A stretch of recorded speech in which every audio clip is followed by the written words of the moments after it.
Viewers, ভিডিওটিতে একটা like দেবেন। ইউটিউবের লেটেস্ট ভিডিও পেতে চ্যানেলটি সাবস্ক্রাইব করুন। পাশে থাকা বেল আইকনটি বাজিয়ে দিন, কেননা নোটিফিকেশন সবার আগে পেতে। হ্যালো ভিউয়ার্স, কেমন আছেন সবাই? আশা করি সবাই ভালো আছেন। আজকে আমরা আলোচনা করবো একটা ইম্পর্টেন্ট বিষয় নিয়ে, যে বিষয়টা হলো আমাদের ফোনে আমরা যখন স্ক্রিনশট নিই তখন কিন্তু আমাদের ফোনের স্ক্রিন বাটনগুলো কিন্তু আমরা ইউজ করে থাকি। সো অনেক সময় আমাদের স্ক্রিনের বাটনগুলো যখন কাজ করে না, একটু নষ্ট হয়ে যায়। সো আপনি এই প্রবলেম থেকে কীভাবে বের হতে পারবেন? আপনি চাইলে আপনার ফোনের হোম বাটনে কিন্তু আপনি যখন ক্লিক করবেন তাহলে কিন্তু আপনি আপনার স্ক্রিনশট নিতে পারেন। সো অনেকের এই প্রশ্নটা থাকতে পারে যে হোম বাটন আমরা যদি ক্লিক করি তাহলে তো গুগল সরাসরি ওপেন হয়ে যায়। আসলে এটাই রাইট। এমন একটা সেটিংস রয়েছে যেখানে আপনি যদি এই হোম বাটন আপনি যদি ক্লিক করেন তাহলে কিন্তু আপনার স্ক্রিনশট নেওয়া যায়। সো ফ্রেন্ডস, এই সেটিংসটা আপনি যদি জানতে চান অবশ্যই ভিডিওটি লাস্ট পর্যন্ত দেখতে থাকুন।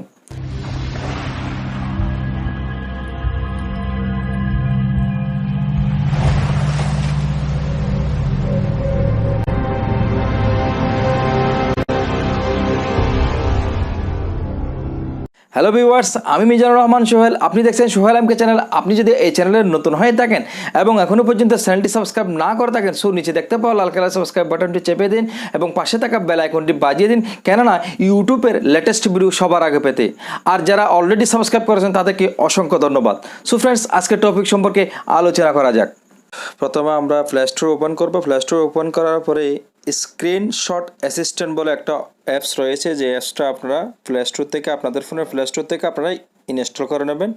আর যদি আপনাদের সুবিধার্থে আমি আপনাদের জন্য এই অ্যাপসটার লিঙ্কস আমি দিয়ে দেবো ভিডিও ডেসক্রিপশনে, আপনারা ওখান থেকে এক ক্লিকে আপনারা ইনস্টল করে নিতে পারেন।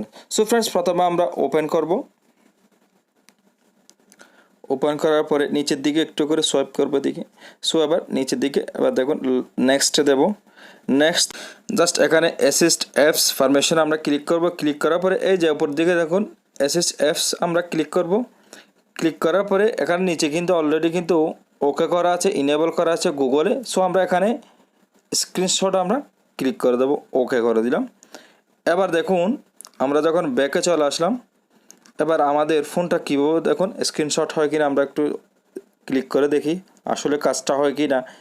হোম বাটন ক্লিক করলে আমাদের স্ক্রিনশট হয় কিনা। ওয়াও, খুব সুন্দর। এখন কিন্তু যে দেখতে পাচ্ছেন আপনারা কিন্তু স্ক্রিনশট অলরেডি হয়ে গেছে কত সুন্দর করে। আগে কিন্তু এটা ছিল আপনি যখন হোম বাটন আপনি ক্লিক করে থাকতেন তখন কিন্তু আপনার কী হতো, গুগল কিন্তু ওপেন হয়ে যেত। সো এখন দেখুন হোম বাটন কিন্তু হয়ে গেছে। আপনি এখানে চাইলে আপনি এটা ক্রপ করে কতটুকু আপনার দরকার আপনি ততটুকু আপনি এখান থেকে আপনি সিলেক্ট করে নিতে পারেন আপনার যেইটুকু দরকার হয়। সো ফ্রেন্ডস, আপনারা অবশ্যই বুঝতে পারছেন এই বিষয়টি। আপনি এবার এটা সেভ করতে পারেন। ওকে, এবার এটা কিন্তু আপনি সেভ করতে পারেন। ওকে, হয়ে গেল সেভ এবার। সো ফ্রেন্ডস, আপনি এই আজকে আপনাদেরকে এই ভিডিওটা তো অবশ্যই আপনারা বুঝতেই পারছেন, এটা অবশ্যই খুব একটা হেল্পফুল একটা আপনার অ্যাপসটা। সো ফ্রেন্ডস, যদি ভিডিওটি ভালো লাগে তাহলে অবশ্যই ভিডিওটাতে একটা লাইক দেবেন এবং অবশ্যই আগামী ভিডিও অপেক্ষা থাকবেন। আজ পর্যন্ত এটুকুই। Thank you so much. Friends, ভিডিওটি যদি ভালো লাগে, ভিডিওটি যদি একটুখানি নলেজেবল হয়, একটুখানি যদি আপনার উপকার আসে তাহলে অবশ্যই একটা লাইক দিবেন ভিডিওটাতে। অবশ্যই আপনাদের বন্ধুদের মাঝে বেশি বেশি করে শেয়ার করবেন, তারাও যেন এই নলেজটি পেতে পারে। আগামী ভিডিও অপেক্ষা থাকুন। ততক্ষণ পর্যন্ত সুস্থ থাকুন, সুন্দর থাকুন। আজ পর্যন্ত এটুকুই। বাংলাদেশ জিন্দাবাদ।